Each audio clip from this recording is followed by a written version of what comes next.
सोडलं तर सगळ्या गोष्टी त्यांनी चांगल्या सांगितल्या. चोराचं उदाहरण नको पुढे भविष्यात. चोराचं उदाहरण मी का सांगितलं नाही, कारण सगळी मुलं पुढे म्हटले की म्हणजे आपण चांगला रोजगार निर्माण करून घेऊ. या विभागाचे लोकप्रिय खासदार आणि ज्यांनी खरंच या सगळ्या बदलत्या परिस्थितीमध्ये स्वर्गीय बाळासाहेब मानेंची आठवण ज्यांच्या कर्तृत्वाने निर्माण झाली ते आपल्या भागाचे लोकप्रिय खासदार धैर्यशील मानेजी, ज्यांनी या कार्यक्रमाचं आयोजन केलं ते आमचे सहकारी वैभवजी नायपडेजी, व्यासपीठावर उपस्थित असलेले सन्माननीय शिवाजीराव काळुंके सर, गोरख नायपडेजी, या कार्यक्रमासाठी उपस्थित असलेले चोपडे सर, वीर धवल नायकुडेजी, नंदकुमार शेळके, महादेवराव कांबळे, रामचंद्र बांडाळकर, दिनकर बहार, आता बरीच मोठी नावं दिली तर कुणाचं नाव घ्यायचं चुकून राहिलं तर तो माझा दोष नाही, ज्यांनी नावं लिहून दिली त्याला विचारलं पाहिजे. आमच्यावर आलेले आमचे इंदापूरचे सहकारी ऍडव्होकेट शरद जामदार, बाबासाहेब निंबाळकर, लालासाहेब सपकर, आमचे सगळे पत्रकार मित्र, कारखान्याचे उपस्थित सर्व सन्माननीय संचालक, सर्व पदाधिकारी, कारखान्याचे उपस्थित कार्यकारी संचालक, त्यांचे सर्व सहकारी, सर्व विद्यार्थी विद्यार्थिनी आणि खऱ्या अर्थानं अण्णांच्यावरती प्रेम करणारे आणि आज 102वी जयंती ज्या अण्णांची आपण आज या ठिकाणी साजरी करतोय त्यांच्या विचारावरती प्रेम करणारा सर्व उपस्थित बंधू भगिनी आणि माझ्या तरुण सहकारी मित्रांनो, मी सुरुवातीला धैर्यशील माने आपलं मनापासून या ठिकाणी अभिनंदन करतो. आपल्या सर्वांना विनंती, टाळ्या वाजवून एकदा धैर्यशील मानेचं आपण अभिनंदन करावं.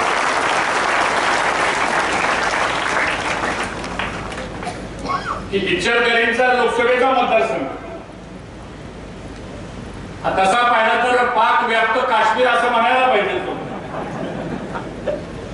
कारण आजूबाजूला सगळी वादळ वेगळी होती, आजूबाजूला सगळ्या शक्ती काय अदृश्य असतील काय प्रकट असतील, पण या सगळ्या शक्ती आणि या सगळ्या प्रतिकूल परिस्थितीमध्ये सुद्धा खऱ्या अर्थानं या अवथळामध्ये सुद्धा त्यांनी दिवा लावला.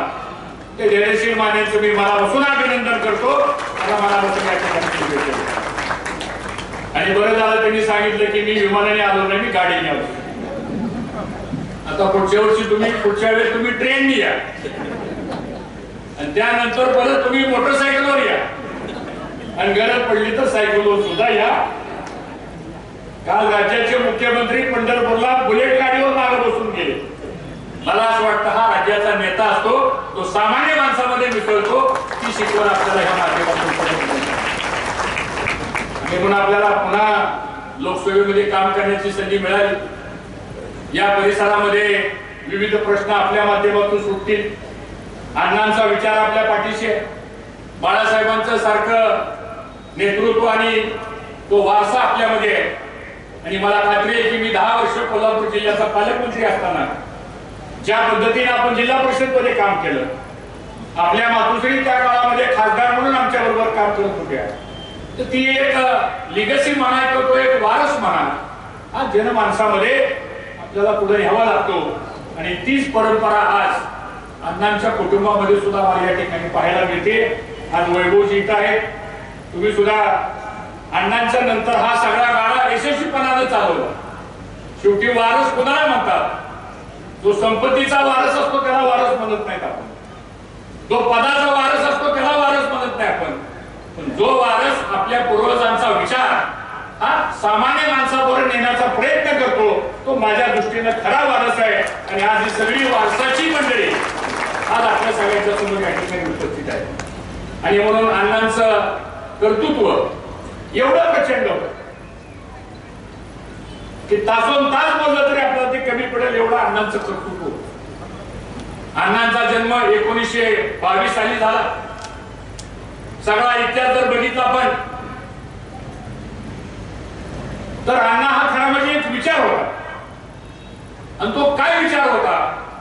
तो संघर्षाचा विचार होता, तो स्वातंत्र्य लढ्याचा विचार होता, तो शिक्षणाचा विचार होता, तो नैतिकतेचा विचार होता, तो नैतिक अधिष्ठानचा विचार होता, आणि तो सामान्यातल्या सामान्य माणसाला न्याय देण्याचा विचार.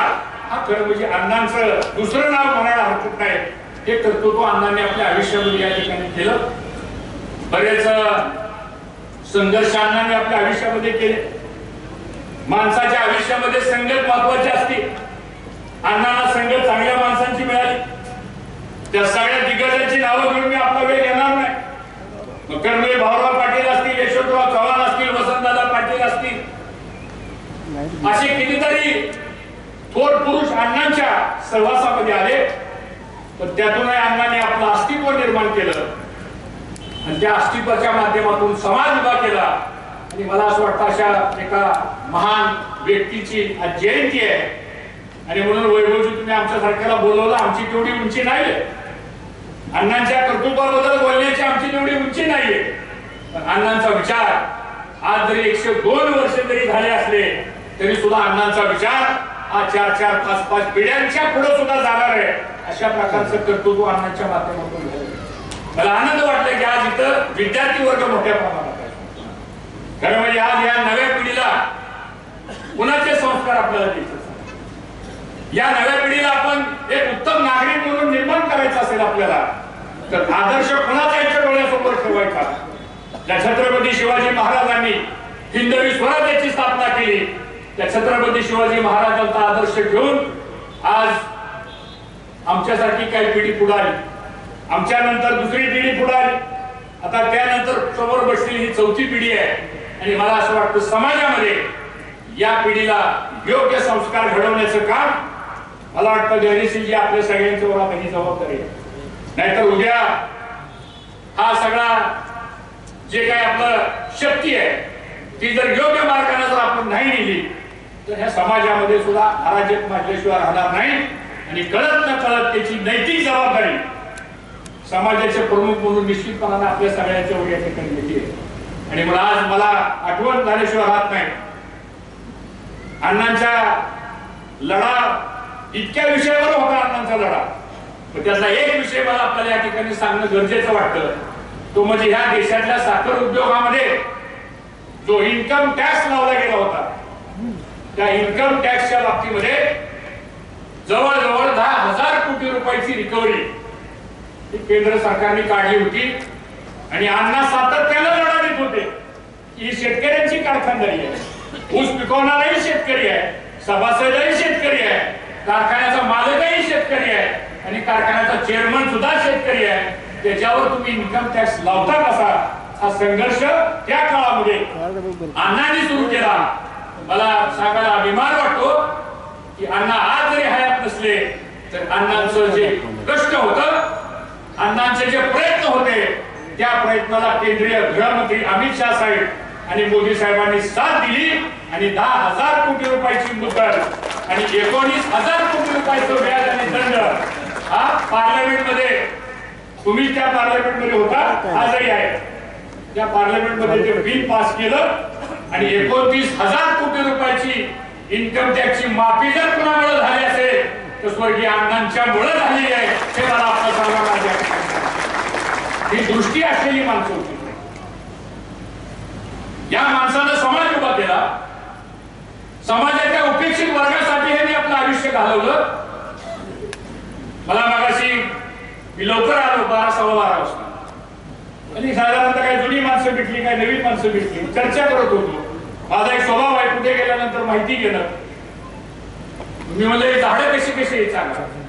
ते सांगितलं म्हणलं एक कोकणातनं आंब्याची झाडं आणली, कोकणातनं आंब्याची झाडं आणून या भागामध्ये झाडं लावायची, ती आपल्या मुलांपेक्षा सुद्धा अधिक प्रेम करून ती झाडं मोठी करायची आणि त्यातून धैर्यशील जे आंबे पिकले गेले, या कारखान्याच्या परिसरातल्या प्रत्येक सभासदाच्या शेतकऱ्याच्या घरामध्ये इथं पिकवलेला आंबा घरपोच करण्याचं काम या पृथ्वीवर जर कुणी केलं असेल तर ते अण्णांच्या प्रयत्नामुळे झालेलं आहे.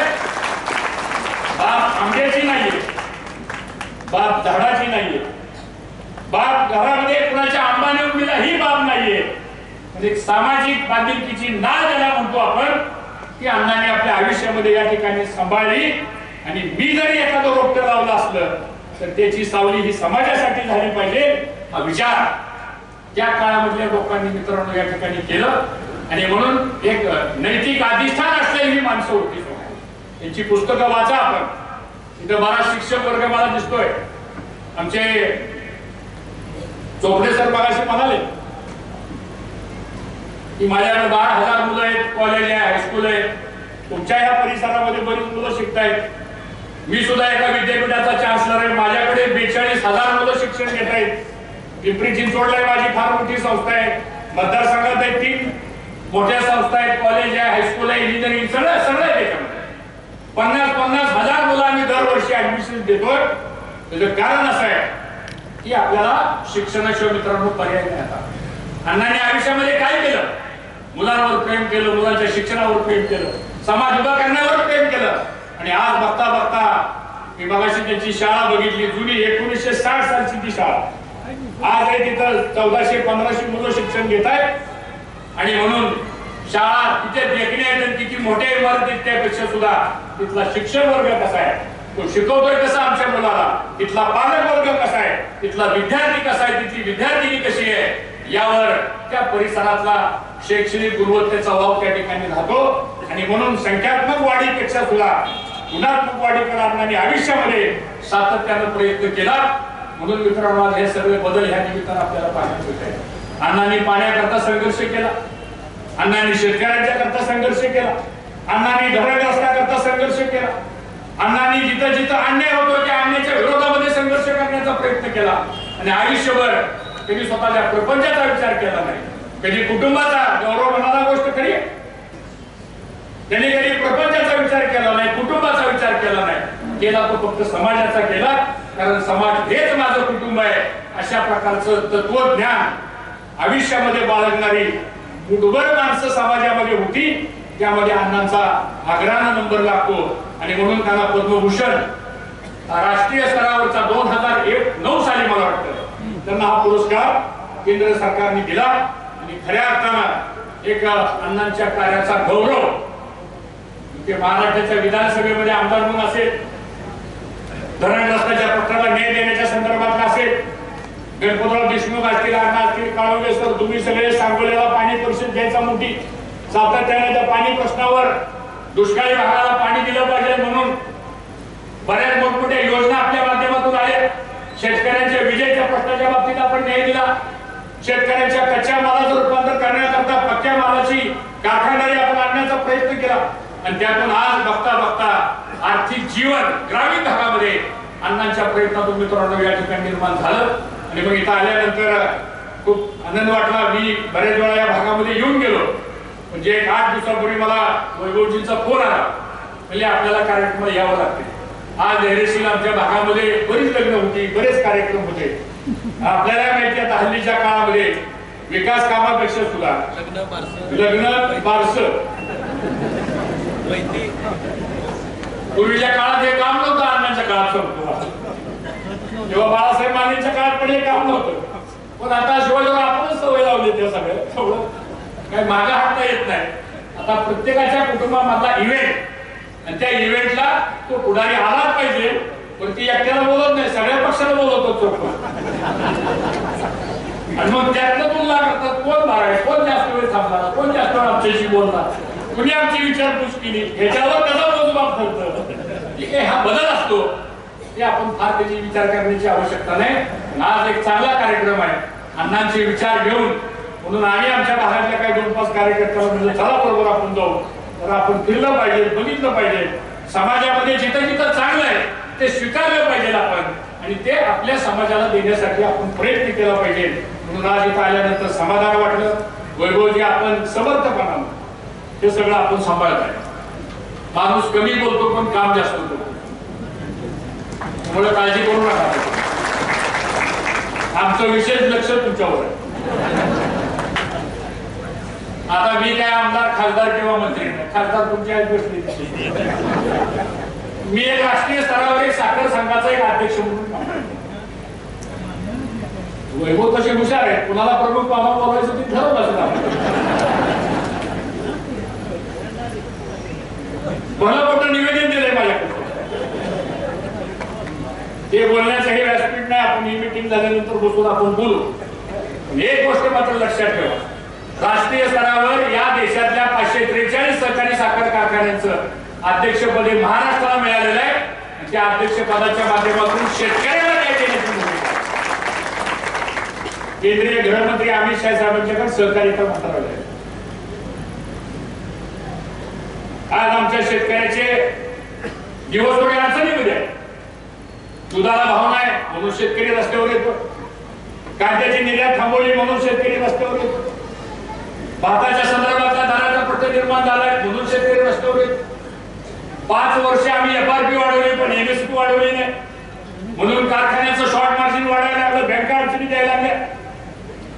ऊस पिकवणारा शेतकरी अडचणी द्यायला लागला.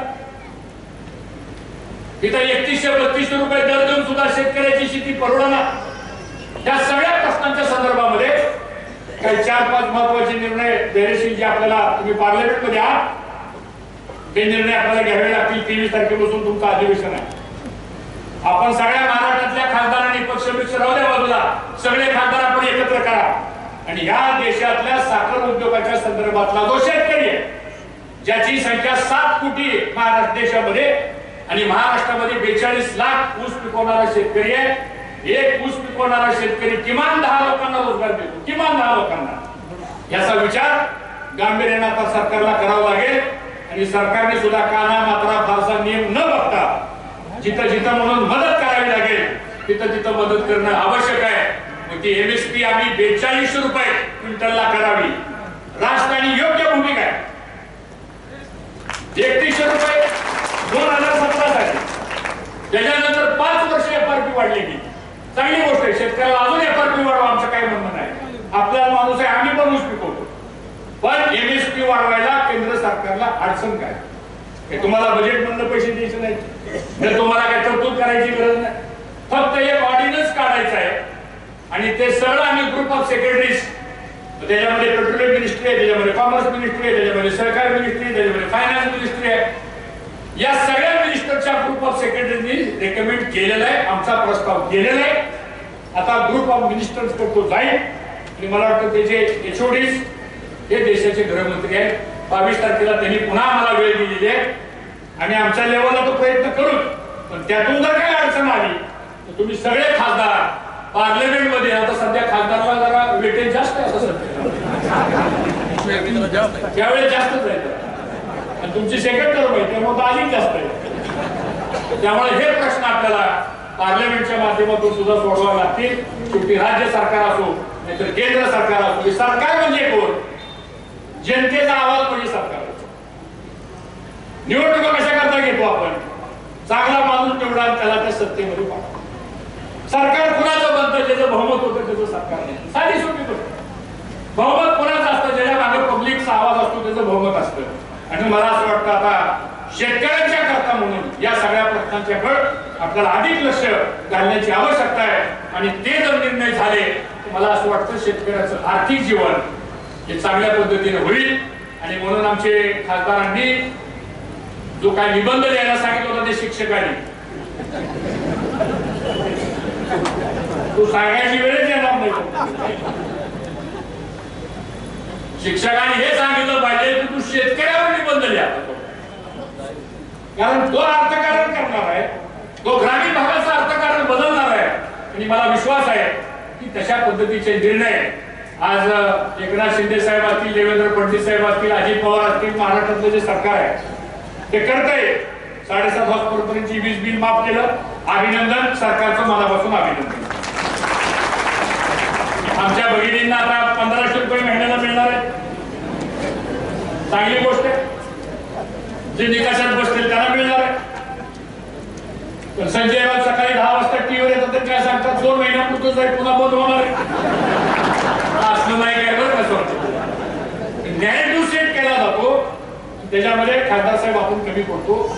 जे आहे लोकांच्या समोर त्या गोष्टी आपण बोलत राहिलं पाहिजे. ग्राउंड लेवलला काय चालतंय ते आत्मसात आपण केलं पाहिजे. आणि सरकार हे माझं आहे, मी सरकारचं आहे अशा प्रकारचं एक वातावरण मला असं वाटतं तुम्ही आम्ही सर्वांनी मिळून जर केलं तर एकनाथ शिंदे साहेबांच्या नेतृत्वाखाली चांगलं काम चाललेलं आहे. अधिक जोमान आपल्याला अजून पुढं हे काम कसं नेता येईल त्या दृष्टीने प्रयत्न मित्रांनो आपण या ठिकाणी करू. आज इथं बरेच विषय आहेत, वेळ खूप झालेला आहे. मला पुढे 1-2 कार्यक्रमाला जायचं असल्यामुळं आज आम्हाला अण्णांच्या जयंतीच्या निमित्ताने या ठिकाणी बोलवलं. अण्णांचं इथं राज्य सरकारच्या वतीने स्मारकाचं काम चाललेलं आहे. ते काम सुद्धा संत गतीने चाललंय. मला वाटतं धैर्यशीलजी आपल्या त्यात लक्ष घालावं लागेल, ज्यादा निधी आणावं लागेल अजून, कारण अण्णांचं कामच एवढं मोठं आहे. तेवढ्याने काय तिथं लगेच सगळं होईल असं मला वाटत नाही, पण त्याच्यात लक्ष घालणं गरजेचं आहे. नरेंद्र रस्त्याच्या करता जे महामंडळ स्थापन करायचे ही चांगली कल्पना आहे. महामंडळ स्थापन करत असताना कॅबिनेट मध्ये विषय जाताना विथ प्रॉपर स्टाफ, निधी, कार्यालय ह्या सगळ्या गोष्टी एकत्रितपणाने करून जर आपण नेल्या तर ते काम सुद्धा आपल्याला अधिक गतीने करता येईल. आणि गौरव म्हटल्याप्रमाणे एनसीडीसी कडे काय प्रस्ताव तुमचे या संदर्भामध्ये जर असतील तर एनसीडीसी वरती मी डायरेक्टर आहे. आमचे अध्यक्ष एनसीडीसीचे गृहमंत्री अमित शहा साहेब आहेत आणि बोर्डामध्ये आम्ही 3 डायरेक्टर आहे. एक वाराणसीचा एक मी एक आहे आणि एक अमोल डेअरीचे चेअरमन श्यामलाबाई पटेल. आम्ही 3 संचालक आहेत त्या बोर्डामध्ये. त्यामुळं तुमचे जे काय प्रश्न असतील ते प्रश्न एनसीडीसीच्या माध्यमातून सुद्धा सोडवण्यामध्ये मला वाटतं कुठल्या प्रकारची अडचण येणार नाही. जेवता जेवता एक घास खाल्ला की आम्हाला वैभव म्हणाले आमचं एनसीडीसीचं काम होईल का? मी वैभवला म्हणलं ही करा, आम्हाला हात जाऊ दे, मग आपण बसल्यावर बोलू. तोपर्यंत दुसरा घास घातला की म्हणले 5 वर्षाची कर्ज फेड 8 वर्षाची करता येईल का? गमतीचा भाग सोडा, ही तळमळ लागते, तळमळ. आणि म्हणून वैभवजी आपण काळजी करू नका, आम्ही सगळे तुमच्या पाठीशी आहे. तुम्ही आहे का नाही सगळे? हात वर करून जागा होय का नाही? सगळे बरोबर आहे, त्यामुळे चिंता करू नका. काय नसलं तर खासदार आहे आपल्याला. आणि प्रत्यक्षपणे आणि अप्रत्यक्षपणे शिवरायांची मदत होईल आपल्याला, काळजी करू नका. पुन्हा एकदा आम्हाला या ठिकाणी बोलवलं, तुमच्या सर्वांचं दर्शन होण्याची संधी मिळाली, त्याबद्दल पुन्हा एकदा संयोजकाचं मनापासून आभार मानतो आणि अण्णांना त्या प्रतिमेला अभिवादन करतो आणि माझं लाभलेलं भाषण संपवतो. जय हिंद, जय महाराष्ट्र.